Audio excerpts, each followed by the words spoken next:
안녕하세요. 서울에 사는 30대 여성입니다. 제가 너무나 기가 막힌 일을 겪어서 사연을 보내게 됐습니다. 저희 어머니는 류마티스가 심해 병원을 다녔는데요. 처음에는 동네 병원을 다니다 상태가 점점 심해져서 대학병원으로 가게 됐습니다. 다행히 의사 선생님이 너무 친절하고 자상한 데다가 치료도 잘해주셔서 엄마는 여기로 옮기길 잘했다며 무척 만족해 하셨어요. 의술보다는 인술이 중요하다는 말이 있잖아요. 의사 선생님이 항상 우리를 가족처럼 살갑게 대해 주셔서인지 엄마는 병이 금방 나을 것 같다며 좋아하셨는데요. 저 역시 무척 안심이 됐답니다.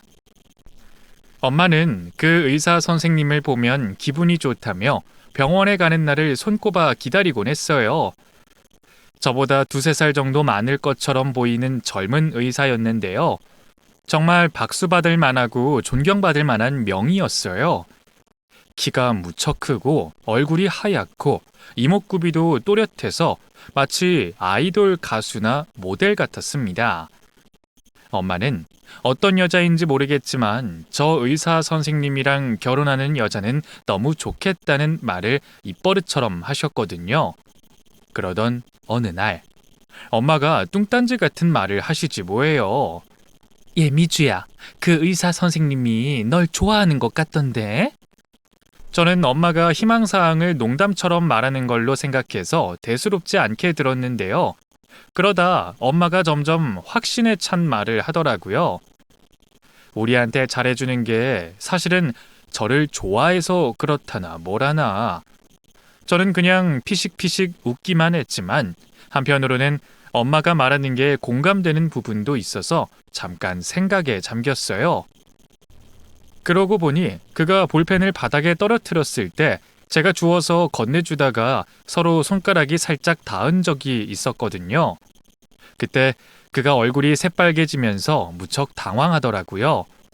제가 의아할 정도로 말이에요. 또 제가 소파에 앉아서 눈을 감고 있을 때 왠지 누가 저를 쳐다보는 것 같은 느낌이 들어서 눈을 떠보니까요. 그가 저만치에 서서 저를 빤히 쳐다보고 있는 거예요. 그러다가 저랑 눈이 마주치자 황급히 고개를 돌려버렸거든요. 그런 생각을 하다가 저는 에고, 내가 지금 뭐 하는 거야? 그렇게 이성을 되찾고는 다시 피식피식 웃었죠. 제가 생각해도 말이 안 되는 로맨스였거든요. 저는 콜센터에서 근무하며 홀어머니를 모시고 사는데 대학병원 의사가 가당키나 하겠어요. 봐라, 내 말이 맞나 틀리나. 그 사람이 너 좋다고 하면 이것저것 생각하지 말고 덥석 물어. 알았지?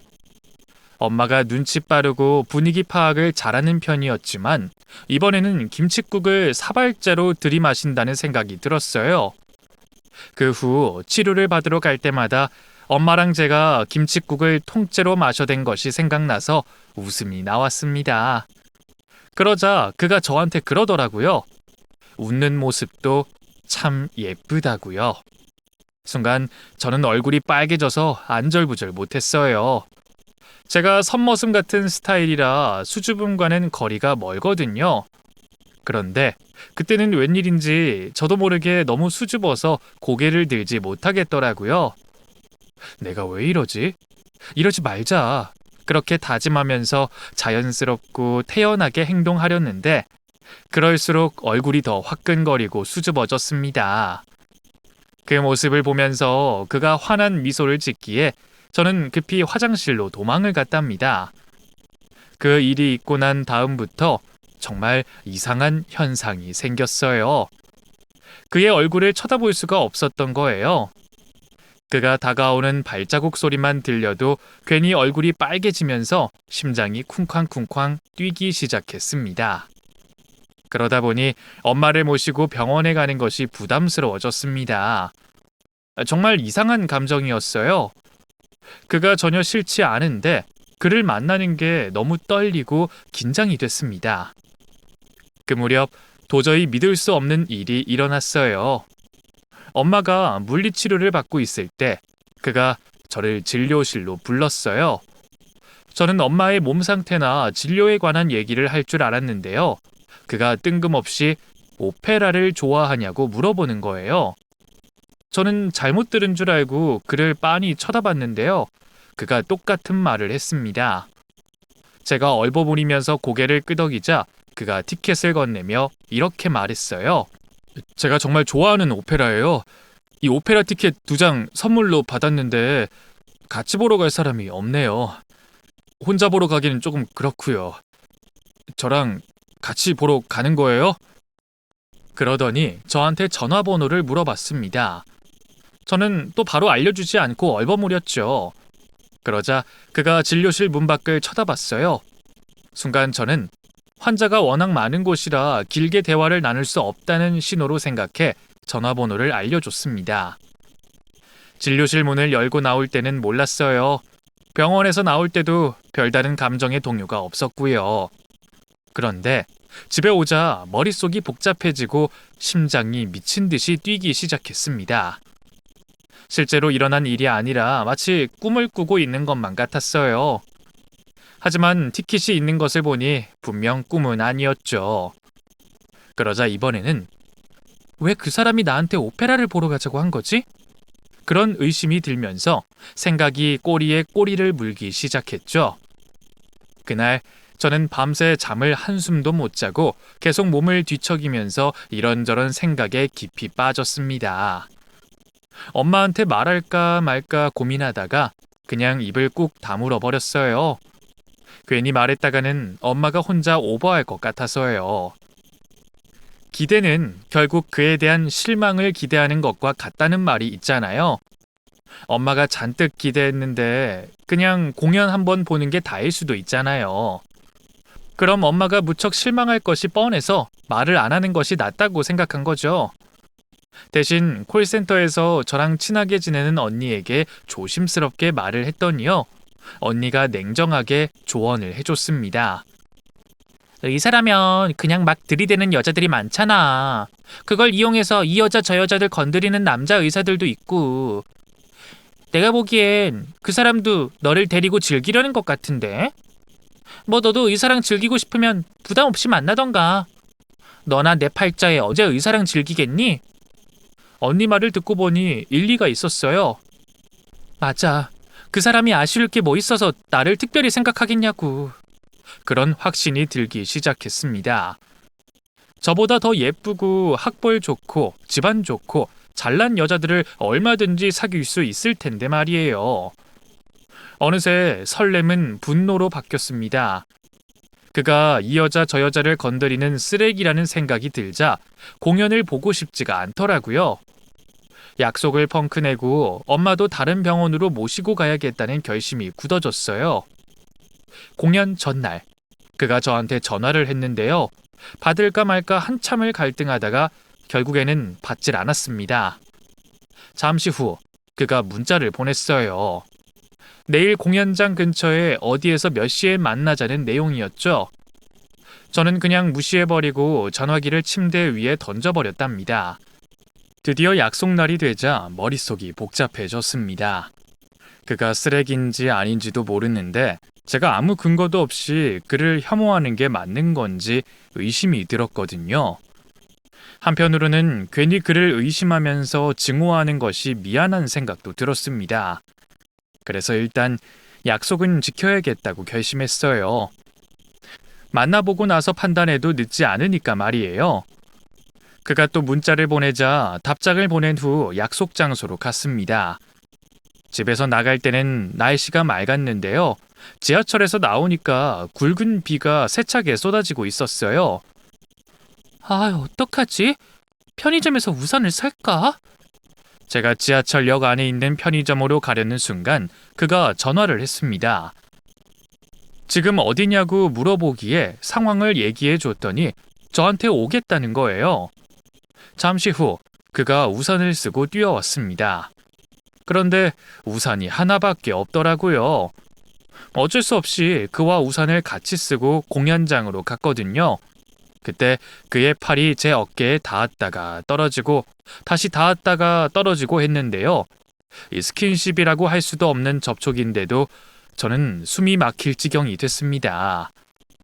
그는 무척 예의 바르고 자상한 남자였어요. 공연을 볼 때도 저를 처음부터 끝까지 세심하게 배려해 줬거든요. 그런데도 제 마음속에는 그에 대한 의심이 가득 차서 전혀 고맙지가 않았습니다. 오히려 그가 여자들을 무척 능숙하게 다룰 줄 아는 선수처럼 보였죠. 오페라를 보는 내내 그가 감동에 젖은 표정을 지었지만 저는 그가 어떤 남자인지를 파악하는 것에만 정신이 팔려서 공연이 눈에 들어오질 않았습니다. 공연을 보고 나왔을 때 저는 그가 술 한잔 하러 가자거나 드라이브를 하자고 말할 줄 알았는데요. 제 생각이 완전히 빗나갔어요. 그가 난감해하거나 미안해하는 기색 없이 살짝 웃으면서 편하게 말했습니다. 비가 계속 오고 옷도 젖었으니까 그냥 집으로 가죠. 지하철 타실 거죠? 저도 지하철 타고 갈 거예요. 순간 저는 멋쩍어졌습니다. 그와 같이 지하철을 타고 오면서 집 앞까지 바래다 준다고 하면 어떡하나? 잠깐 고민을 했거든요. 그것도 저 혼자만의 착각이었어요. 그는 지하철을 갈아타야 된다며 환승역에서 내리더니 그냥 가버렸습니다. 그의 뒷모습을 쳐다보고 있자니 제 자신이 무척 우습게 느껴졌죠. 사람 마음이라는 것이 갈피를 못 잡고 간사할 때가 있잖아요. 그때 제가 그랬습니다. 공연을 보고 난 후 그가 곧장 집으로 가자고 하자 다시 또 생각이 복잡해졌습니다. 마음이 바뀌었나? 병원에서 볼 때는 내가 마음에 들었는데 밖에서 보니까 별로였나? 그에 대한 의심과 증오심이 서운함으로 바뀌더니 왠지 모를 배신감까지 들었습니다. 혼자 심파극을 찍는 것도 아닌데 갑자기 기분이 울컥해져 동네 편의점에서 캔 맥주 2개를 샀어요. 그것을 단숨에 마시고는 인적이 없는 공터에서 서럽게 울었답니다. 집에 오자 그에 대한 의심과 증오는 말끔히 사라졌습니다. 대신 그가 왜 공연만 보고 곧장 집으로 갔는지를 분석하기 시작했죠. 그가 비도 계속 오고 옷도 젖었으니까 그냥 집으로 가자고 분명히 말했는데도 그것은 그저 핑계일 뿐 다른 이유가 있는 것만 같은 생각이 들었어요. 머릿속이 너무 복잡해서 일찍 잠이나 자려고 침대에 누웠는데요. 전화벨이 울렸습니다. 그였습니다. 저도 모르게 재빨리 전화를 받았어요. 그가 집에 잘 들어갔냐고 물어보더군요. 그 말에 목소리가 너무 따뜻하게 느껴져서 기분이 좋아졌죠. 그가 잘 자라고 말한 후 전화를 끊으려다가 잠시 망설였습니다. 제가 무슨 할 말이 있냐고 묻자 그가 조심스럽게 말했습니다. 이번 주 토요일에 친구들 모임 있는데 같이 갈래요? 너무 느닷없는 제안이라 제가 바로 대답을 못하고 뜸을 들이자 그가 부담스러운 것을 안다며 미안해했습니다. 그리고는 전화를 끊으려고 했는데요. 순간 저도 모르게 제 입에서 가겠다는 말이 튀어나왔습니다. 그는 얼마나 기쁜지 정말요? 정말이죠? 나중에 딴 말하기 없기에요? 라는 말을 계속 반복했어요. 전화를 끊고 나자 부담감이 확 밀려오면서 후회가 됐습니다. 친구들이 전부 의사나 잘난 사람들일 텐데 나한테 무슨 일을 하냐고 물어보면 뭐라고 대답해야 되지? 콜센터에 다닌다고 하면 어떤 반응을 보일까? 별의별 생각이 다 들었습니다. 금요일 밤이 되자 부담감은 두려움으로 변했습니다. 그에게 갑자기 급한 일이 생겨서 못 갈 것 같다고 거짓말을 하려다가 그냥 부딪혀 보기로 결심했어요. 다행히 그의 친구들은 저한테 이것저것을 꼬치꼬치 물어보질 않았습니다. 저를 원래부터 알던 사람처럼 편안하게 대해줘서 나중에는 부담감이 완전히 사라졌죠. 모임이 끝난 후 그와 저는 지하철역으로 걸어갔는데요. 그가 공터 벤치에 잠깐만 앉아 있다가 가자고 했어요. 벤치에 앉아 그의 친구들에 대해 이런저런 얘기를 나눴습니다. 그런데 그가 저를 물끄러미 쳐다보면서 놀라운 말을 꺼냈어요. 얼마 전부터 간절한 소망이 하나 생겼어요. 미주 씨를 매일매일 볼 수 있었으면 좋겠다는 소망이요. 그러더니 그가 저한테 청혼을 하지 뭐예요. 저는 너무 놀랍고 당황스러워서 아무 말을 못했는데요. 그럴 만한 이유가 있었습니다. 저희 엄마도 젊었을 때는 저처럼 평범한 여자였습니다. 그러다 잘난 집안에 시집을 가게 된 거예요. 엄마의 부푼 꿈은 금세 깨지고 눈물겨운 시집살이가 시작됐죠. 남편이라는 사람이 외도하다가 들키기를 반복해서 결국은 이혼을 하게 됐는데요. 더 억울하고 화가 나는 것은 엄마가 위자료는커녕 양육비도 한 푼 못 받아내고 쫓겨나다시피 나왔다는 거죠. 저는 엄마의 쓰라린 과거와 상처가 자꾸 떠올라 그한테 생각할 시간을 달라고 말했습니다. 그도 예상을 했는지 제 말을 덤덤하게 받아주더군요. 집에 오자 그가 전화해서 잘 들어갔냐고 물었습니다. 그날 밤 그와 이런저런 얘기를 1시간 넘게 했는데요. 전화를 끊자마자 엄마가 행복한 표정을 지으며 제 방으로 들어왔습니다. 그러더니 대뜸 이렇게 말하지 뭐예요. 엄마가 뭘 했어? 널 좋아하는 건 맞지? 순간 저는 아차했습니다. 그와 통화하는 소리를 엄마가 방문 밖에서 다 엿듣고 있었던 것이었죠. 제가 왜 몰래 엿듣고 그러냐? 라며 화를 내는데도 엄마는 싱글벙글했어요. 그러면서 딴 여자가 채가지 못하게 꽉 붙들라고 신신당부를 했습니다. 그 말을 듣자 저도 모르게 엄마한테 반감이 생겼어요. 엄마가 잘난 집으로 시집가서 서럽고 눈물겨운 세월을 보냈으면서도 저를 뜯어말리긴커녕 더 열을 올리니 이해가 안 되고 화가 났던 거죠. 그렇게 눈치 빠르고 분위기 파악을 잘하는 엄마가 정작 딸의 마음이 어떤지는 모른 채 그를 덥석 물라는 말을 계속 해댔습니다. 결국 저는 참다가 폭발해버렸어요. 친엄마 맞아? 혹시 계모 아냐? 왜? 별 볼 일 없는 내가 잘난 집에 시집가서 엄마처럼 피눈물 흘리며 살았으면 좋겠어? 무언가의 시익이라도 했는지 저는 엄마한테 악을 써대며 막말을 쏟아냈습니다. 엄마를 가혹하게 대한 그들한테 너무 화가 나면서도 한편으로는 바보처럼 당하기만 한 엄마가 원망스러웠어요. 그래서 괜히 엄마한테 승질을 낸 것이죠. 엄마는 아무 말 없이 듣고만 있다가 끝내 눈물을 흘리셨습니다. 그리고 조용히 엄마 방으로 갔는데요. 가뜩이나 몸이 아픈 엄마한테 화를 내고 나니 저도 마음이 무척 착잡하고 슬펐답니다. 그날 밤 엄마가 잠든 방에서 저는 한참 동안 숨죽여 울었어요. 엄마가 자고 있는 줄 알았는데요. 엄마도 소리 없이 흐느끼고 있더라고요. 이튿날 그가 전화했을 때 엄마한테 미안한 마음이 너무 커서 청혼을 받아들이겠다고 말해버렸습니다. 그는 너무 기뻐서 환호성을 지르더군요. 하지만 저는 그때도 그가 전혀 눈치채지 않게 숨죽여 울었답니다.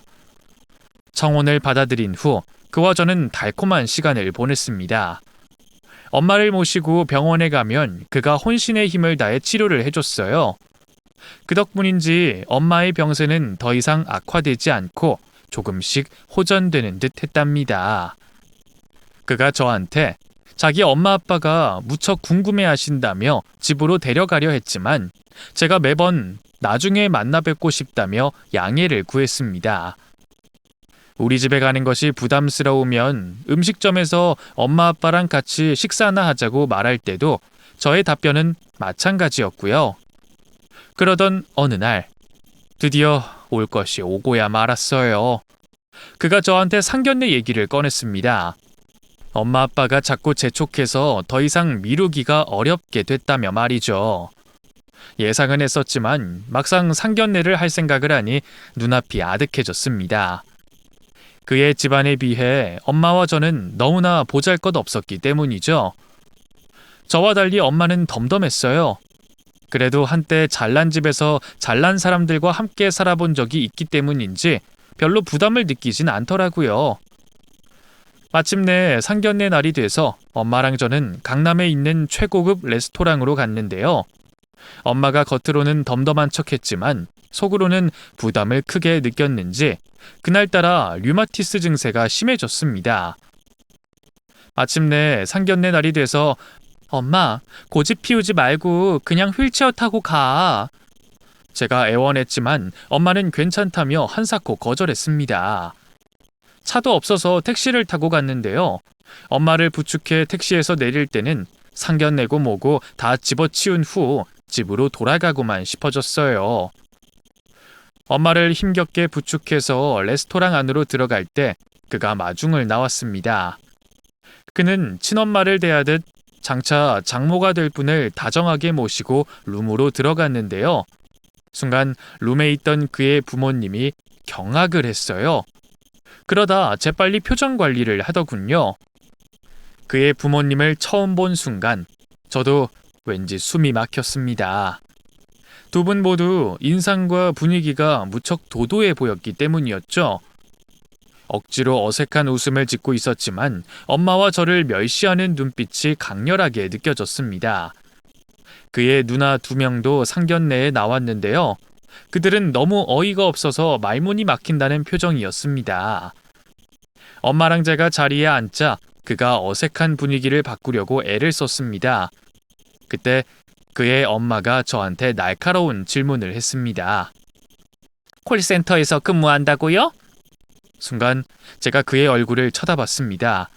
그는 미소를 지으면서 살며시 고개를 끄덕였습니다. 그가 자신의 가족한테 저랑 엄마에 대한 얘기를 대충 한 것 같았습니다. 제가 깍듯하게 대답하자 그의 가족은 대놓고 노골적으로 긴 한숨을 쉬어댔죠. 그러자 왠지 모를 치욕감이 몰려왔습니다. 왜요? 콜센터가 뭐 어때서요? 그렇게 따지고 싶은 치기 어린 생각이 들었지만 꼭 참았습니다. 그의 엄마는 아들에 관한 자부심이 무척 컸죠. 30분이 넘도록 아들에 관한 자랑을 늘어놓으며 재벌가와 명문가에서 혼담이 이어졌다는 말까지 늘어났습니다. 그의 아빠와 누나들도 모두 대학병원 의사라는 자랑을 했고요. 그러더니 아들이 왜 저를 좋아하는지를 도저히 이해할 수가 없다고 하더군요. 그의 누나는 저한테 대체 내 동생한테 무슨 짓을 한 거냐며 따지기까지 했습니다.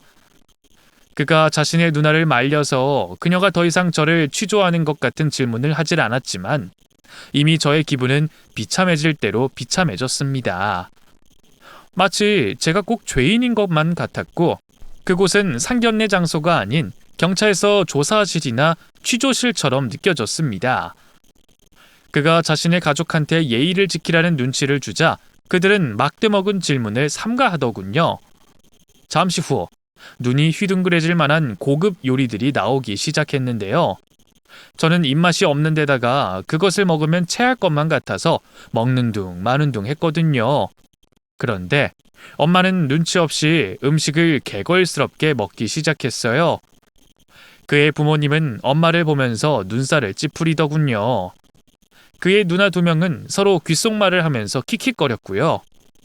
그때 그의 엄마가 저의 가슴을 후벼 파는 말을 했습니다. 엄마한테 턱받이라도 해드려요. 무슨 말인가 싶어서 엄마를 쳐다봤습니다. 엄마는 류마티스 때문에 음식을 죄다 흘렸고 입 주변과 턱은 양념이 잔뜩 묻어 있었습니다. 가뜩이나 불편한 자리건만 엄마까지 왜 이러는지 이해가 되질 않고 화가 났어요. 제가 엄마한테 그만 좀 드시라고 나지막하게 말했거든요. 하지만 엄마는 들은 채 만취하고 음식을 계속 개걸스럽게 먹으면서 쩝쩝 후루룩 소리까지 냈습니다. 정말이지 당장이라도 룸 밖으로 뛰쳐나가고만 싶은 충동이 솟구쳤습니다. 그의 가족은 마치 동물원에서 원숭이들한테 먹을 것을 던져준 관람객처럼 우리 엄마가 음식을 먹는 모습을 재밌게 감상하더군요. 태어나서 식사 시간이 그렇게 길게 느껴진 적은 처음이었습니다. 저는 음식이 아니라 사약을 먹는 것처럼 괴로웠습니다. 식사가 끝나자 그의 엄마가 인상을 잔뜩 쓰면서 만약 결혼하게 되면 우리 아들한테 뭘 해줄 수 있냐? 라는 식으로 물었습니다. 엄마랑 저는 아무 말도 하질 않았습니다. 아니, 할 말이 없었어요. 그러자 그가 나서며 자신의 가족을 또 제지시켰습니다. 아들 말이라면 깜빡 죽는 가족들인지 그들은 혼수에 관해 더 이상 아무 말도 안 했는데요. 그의 엄마가 체념한 듯 한숨을 길게 내쉬면서 혼잣말을 내뱉었습니다. 아휴, 그냥 날로 먹겠다는 건가 보네. 우리 아들 등에 빨대 꽂고 앵벌이 하겠다는 거야 뭐야? 그 말은 날이 뾰족한 비수처럼 제 가슴과 귓속으로 파고들었어요. 순간 너무 치욕스러워서 저도 모르게 눈물이 주르륵 흘러내렸답니다. 상견례를 마치고 그가 엄마랑 저를 집까지 데려다 주겠다고 했는데요. 제가 매몰차게 거절하고 택시를 잡아 탔습니다. 집에 오자마자 저는 엄마한테 악을 쓰면서 화를 냈어요. 엄마는 미안하다며 그때 걸신 들린 귀신이라도 씌었는지 음식을 안 먹으려고 했지만 나도 모르게 자꾸 손이 갔다고 변명을 했습니다. 저는 엄마한테 그 사람이랑 절대 결혼 안 한다고 소리를 친 후 집 밖으로 나와버렸습니다.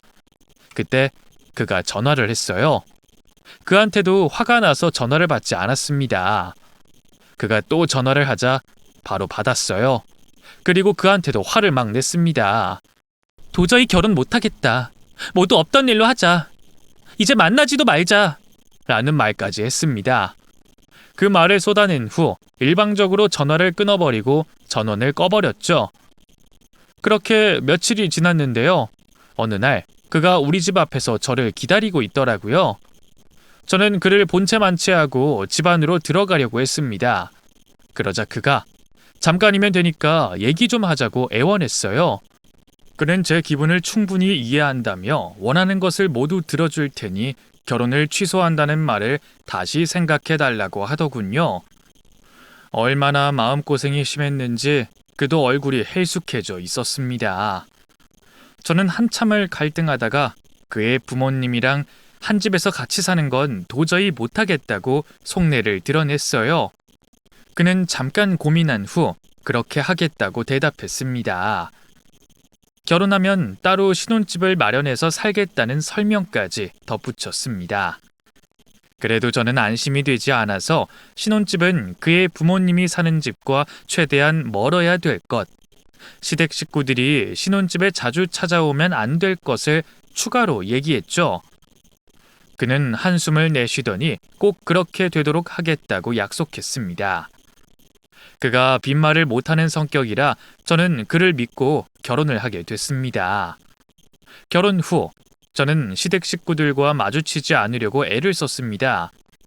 다행히 결혼 전에 그가 저한테 약속한 것을 잘 지켜서 시댁 식구들은 신혼집에 자주 오질 않았습니다.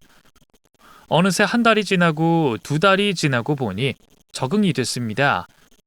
시댁 식구들에 대한 거부감과 반감이 사라지진 않았지만 부담감이나 두려움은 줄어들기 시작했죠. 그런데 행복은 그렇게 오래 이어지질 않았어요. 어느 날 제가 마트에서 장을 보고 집에 왔는데 글쎄 현관문 앞에 시모랑 시누이들이 서 있지 뭐예요. 저는 너무 놀라서 손에 들고 있던 장바구니를 떨어뜨렸습니다. 제가 웬일이냐고 묻자 시모가 버럭 화를 내면서 소리쳤어요. 내가 뭐 못 올 곳이라도 왔어? 뭐해 빨리 문 안 열고. 시모의 기세에 눌려서 저는 현관문을 열고 말았는데요. 문이 열리자 그들은 재빨리 집 안으로 들어갔어요. 그들은 마치 경찰이 압수수색을 하듯 집안을 둘러보고 냉장고 안을 샅샅이 살펴봤습니다. 제가 지금 뭐 하시는 거예요? 라고 물었지만 그들은 저를 무시하듯 아무 대꾸도 하지 않더군요. 큰 시누이는 소파와 가전제품을 둘러보면서 저한테 들으라는 듯 혼잣말을 짓거렸습니다. 내 동생 덕에 아주 호강하고 사네. 신분이 급상승해서 아주 좋겠어. 우리는 눈에서 피눈물이 나는데. 그 말을 듣고 있다가 저는 그들한테 따지듯 물어봤어요. 이렇게 아무 말 없이 불쑥 찾아온 것을 남편이 아냐고요. 그들은 또 저를 무시하듯 쓴웃음을 지으며 아무 대꾸도 하지 않았죠. 저는 그들한테 일이 있어서 나가봐야 되니까 그만 가달라고 정중하게 말했는데요. 시모가 나갈 생각을 하지 않은 채 저한테 일을 보라고 하더군요. 순간 저는 너무 화가 나서 남편한테 전화를 했습니다. 제가 남편과 통화하는 걸 알게 되자 그들은 움찔했어요. 남편이 시모를 바꿔달라고 해서 전화기를 건넸는데요. 남편이 뭐라고 했는지 시모가 갑자기 꼬리를 내리더니 궁색한 변명을 늘어놓기 시작했습니다. 그러더니 전화를 끊고 저를 노려본 후 시누이들을 데리고 가버렸어요. 저는 그들을 배웅할 생각도 하지 않은 채 현관문 비밀번호를 바로 바꿔버렸습니다. 그래도 그들이 또 불쑥 찾아올 것만 같아서 마음이 불안했어요. 그날 밤 남편이 집에 왔을 때 저는 화를 막 냈는데요. 그러자 남편은 엄마랑 충분히 얘기했다며 다시는 불쑥 찾아오는 일이 없을 것이라고 말했습니다. 그가 안심을 시켜주자 그때서야 긴장이 조금 풀렸답니다. 남편의 말은 믿었지만 시댁 식구들은 믿질 못하겠더라고요. 제 예감은 틀리지 않았어요. 그들은 야비한 방법으로 저를 옥죄기 시작했습니다. 저는 결혼하기 전에 미리 콜센터를 그만두고 남편이 갖다주는 돈으로 생활을 했는데요. 제가 모아둔 돈이 없다 보니 남편이 매달 주는 돈에서 조금씩 떼어내 비자금을 만들었어요. 엄마 치료비부터 엄마 생신 때 선물이라도 사드리려면 돈이 필요했으니까요. 남편한테 말해도 싫은 내색을 할 사람이 아니었지만 괜한 자존심 때문에 굳이 말하지 않았어요. 그것이 저를 무척 힘들게 할 줄은 몰랐습니다. 엄마 생신 때였어요. 제가 비상금으로 엄마한테 맛있는 음식을 사드리고 선물이랑 용돈도 챙겨드렸거든요. 남편한텐 말하지 않고 몰래 말이에요. 그런데 어느 날 시모랑 시누이들이 우리 집으로 찾아와서 저를 또 취조하듯 몰아붙였습니다. 제가 엄마 생신 때 맛있는 음식이랑 선물을 사드린 것을 어떻게 알았는지 시모가 펄쩍펄쩍 날뛰면서 물었어요. 너 우리 아들이 뼈 빠지게 벌어다 준 돈 빼돌려서 네 엄마한테 펑펑 쓰는 거지? 내 말이 맞지? 증거 다 있으니까 오리발 내밀 생각 하지도 마. 시모가 어떻게 알았는지 무척 궁금했는데요. 제가 아무 말을 하지 않자 시모는 사진 몇 장을 들이밀었어요. 사진을 보면서 저는 경악했죠. 누가 찍었는지 사진에는 제가 엄마랑 고급 식당에서 식사하는 모습이랑 백화점에서 쇼핑하는 모습이 담겨 있었거든요. 시모가 저를 노려보면서 확신에 찬 표정으로 말했습니다. 이건 빙산의 일각일 거야. 캐보면 고구마 줄기 나오듯 계속 나올 거야, 계속! 순간 시댁 식구들이 흥신소나 심부름센터 같은 곳에다 저를 뒷조사를 해달라 부탁한 것 같다는 촉이 왔습니다. 제가 어이없어하며 따져묻자 시모랑 시누이들은 얼버무렸습니다. 그러더니 남편한테 싹 다 알리겠다고 협박하지 뭐예요. 그때 마음대로 하라며 세게 나갔어야 했는데 별일도 아닌 것을 제가 너무 예민하게 받아들여 버렸어요. 그럴 수밖에 없는 게 그들은 남편을 선동하려고 사실을 과장하고 조작할 것이 너무나 뻔했습니다. 그렇다고 삼자 대면을 하자고 할 수도 없고 일일이 해명할 수도 없고 해서 제가 절대적으로 불리하다는 것을 알았던 거죠. 무엇보다 저는 무척 찜찜한 게 하나 있었습니다. 콜센터에서 근무할 때 저를 짝사랑했던 남동생이 한 명 있었어요. 저보다 4살이 어린 종석이었는데요. 그가 누나 결혼식에 못 가서 미안하다며 뒤늦게라도 결혼 선물을 전해주고 싶다지 뭐예요. 제가 괜찮다고 그냥 마음만 받겠다고 했지만 종석이가 잠깐이면 된다며 계속 만나자고 했습니다. 고민 끝에 그를 동네 공터에서 만났는데요. 그가 결혼 선물을 건네더니 누나 꼭 행복해야 돼? 이러면서 울기 시작했습니다. 그러다 느닷없이 저를 꽉 끌어안지 뭐예요. 저는 너무 당황하고 놀라서 그를 밀쳐내려다가 그냥 가만히 있었어요. 한때는 저도 그를 친동생처럼 생각하면서 귀여워했기 때문이었죠. 아무래도 시댁 식구들이 그때 그 순간이 담긴 사진도 갖고 있을 것만 같아서 불안했습니다. 시누이들이 밉살스럽게 희죽거리는 것을 보니 아무래도 그들이 결정적인 순간에 꺼낼 히든카드가 있다는 예감이 들더라고요. 자꾸만 히든카드는 그 사진일 것만 같았습니다. 시댁 식구들은 그 사진을 불륜이라며 조작하고도 남을 사람들이었어요. 제가 아니라고 하면 남편이야 당연히 제 말을 믿어주겠지만 그이도 사람인지라 찜찜한 마음이 남을 수 있겠다는 생각이 들었습니다. 제가 흔들리는 모습을 보이자 그들은 악귀처럼 그 틈을 파고들었어요. 특히 시모는 우리 아들한테 말하지 않을 테니 현관문 비밀번호를 알려달라고 했습니다. 이유를 묻자 시모는 내 돈으로 이 집 마련해 줬는데 오고 싶어도 못 오니 왠지 억울한 생각이 든다는 거예요. 곰곰이 생각해보니 그럴만하겠다는 생각이 들어서 현관문 비밀번호를 알려줬습니다.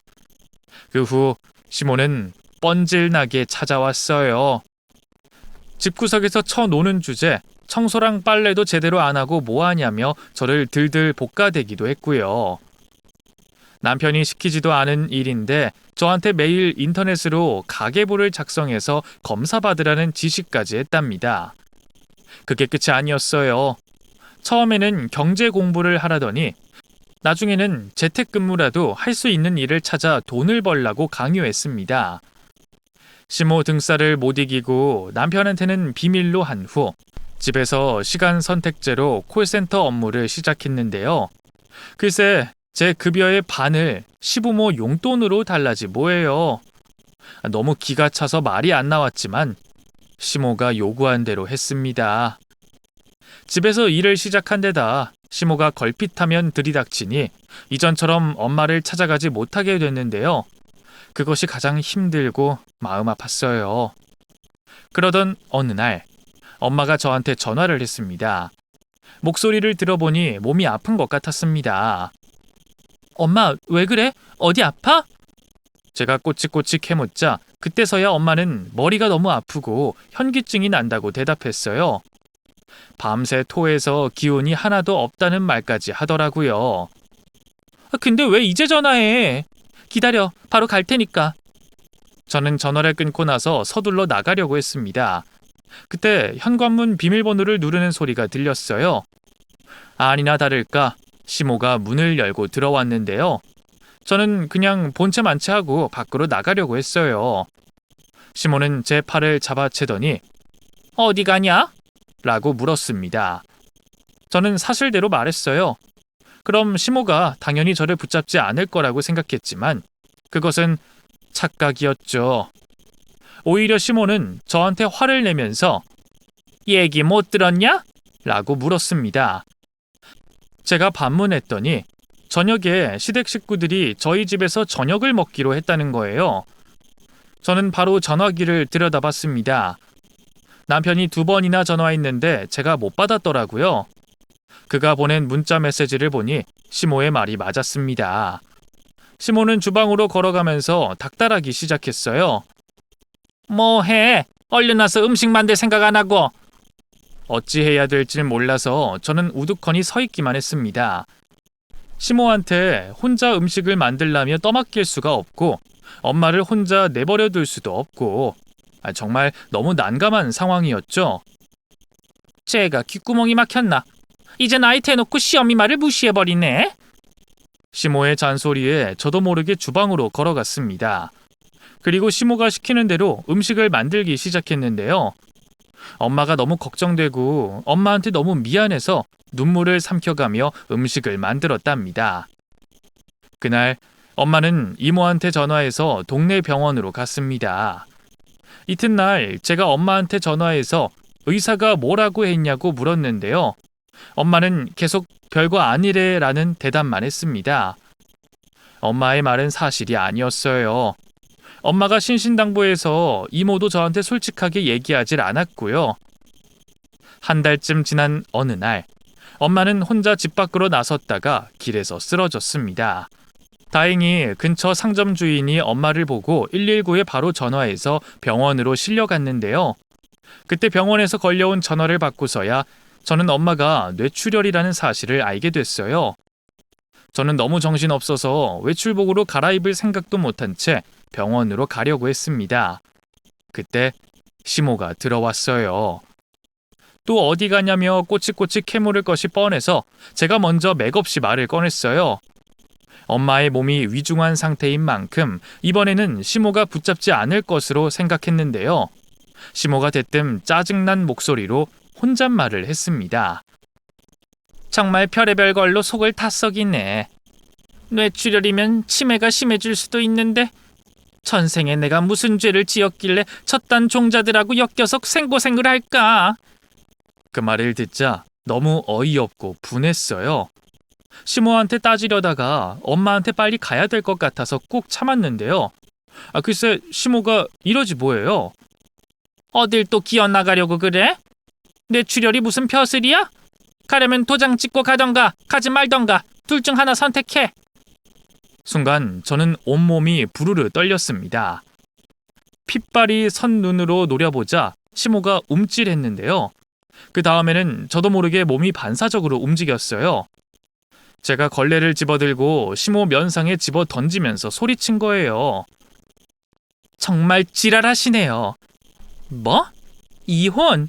할게, 이 쓰레기 같은 인간아! 그러자 시모가 개거품을 물었습니다. 개거품을 물고 쓰러지든 말든 신경 안 쓰고 저는 곧바로 나와 병원으로 가버렸습니다. 다음 날 시댁 식구들이 때로 몰려와서 저한테 막말과 욕설을 쏟아내며 인신공격을 해댔어요. 천박한 족속이 천박한 짓만 골라서 하네. 결혼도 했겠다. 이제 서서히 천박한 본색을 드러낼 거라고 했는데 봐봐, 내 말이 딱 맞잖아. 시누이들은 악에 받친 얼굴로 저를 몰아붙였는데요. 엄마가 입원한 병실까지 쫓아와서 행패를 부렸습니다. 남편도 처음으로 저한테 화를 냈죠. 하지만 어느 한쪽으로 치우치지 않은 채 냉정하게 전후 사정을 판단했어요. 그가 이성적으로 저의 잘못을 지적해서 저도 그한테 진심으로 사죄하고 용서를 빌었습니다. 하지만 시부모와 시누이들은 달랐습니다. 자신들의 잘못은 하나도 인정하지 않은 채 무조건 저만 잘못했다는 식으로 우기고 억지를 부렸습니다. 남편이 애가 닳도록 설득하고 애원했지만 그들의 생각이나 태도는 변함이 없었죠. 심지어 시부는 어디서 천한 것을 데려와서는 천한 것만 싸고 논다며 남편의 뺨을 후려치기까지 했어요. 나중에 알게 됐는데 그날 남편이 시부한테 처음으로 대들었다고 합니다. 천한 것이 어떤 것이냐? 그럼 엄마 아빠랑 누나들은 고귀한 사람들이냐? 라고 차갑게 물어보면서 말이에요. 어차피 시댁 식구들은 자신들이 고귀하다는 자뻑에 빠져 사는 사람들이니 그들의 대답에 큰 의미는 없겠죠. 결국은 남편도 지쳐서 시댁 식구들과 더 이상 대화를 하지 않더라고요. 그러다가 대반전이 생겼습니다. 그가 시댁 식구들과 연락을 끊고 저희 집에도 찾아오지 말라고 선포한 거예요. 남편이 이를 악문 채 그들한테 했던 말을 잊을 수가 없습니다. 엄마, 아빠, 그리고 누나들, 이 사람을 또 무시하고 괴롭히면 그땐 내가 정말 가만 안 있을 거예요. 시댁 식구들은 남편한테 배신감을 느꼈는지 한동안 전화를 하지 않고 저희 집에 찾아오지도 않았습니다. 그럴수록 아쉬운 것은 그들이겠죠. 그들은 잘나빠진 자존심 때문에 남편이 먼저 전화하고 손을 내밀어 주길 바라겠지만 그는 심지가 굳은 사람이어서 그럴 일은 아마도 절대 없을 거예요. 덕분에 저는 불행 끝, 행복 시작이 됐죠.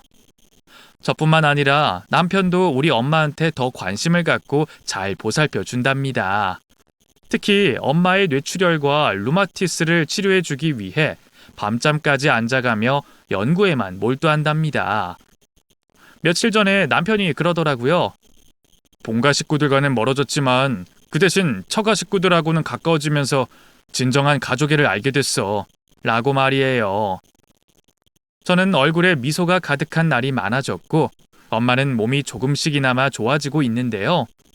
이 행복이 끝나지 않길 간절히 바라지만 그래도 언젠가는 시댁 식구들의 얼굴을 다시 볼 날이 오겠죠. 그때는 예전처럼 기죽지 않고 그들 앞에서 당당해지려고 합니다. 그것이 저랑 엄마 그리고 남편의 행복을 지키는 방법이니까요.